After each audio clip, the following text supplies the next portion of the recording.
El knockout Pero, más impresionante de Jorge Kawaki. Hindi ka naglumaban. Medyo awkward, ano?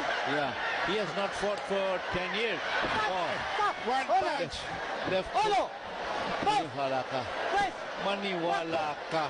Ate Logan, si Olivas. Kawagi is a fraud. Pero awkward sumuntok. Elbow na tumatawa. Ayun. Ito na, sunod-sunod na. Awkward niya. But he's a lawyer.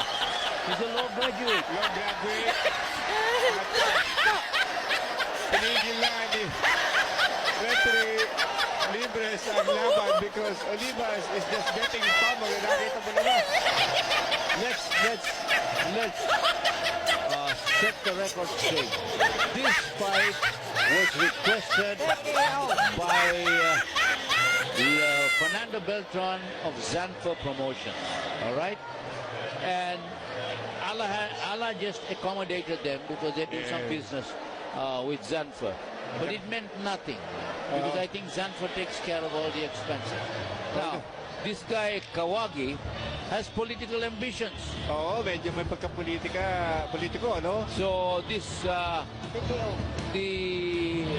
this fight which is being beamed to Mexico should probably help him a little in his political campaign if you don't know your boxing. Ganun nga, he majored in law sa National Mexican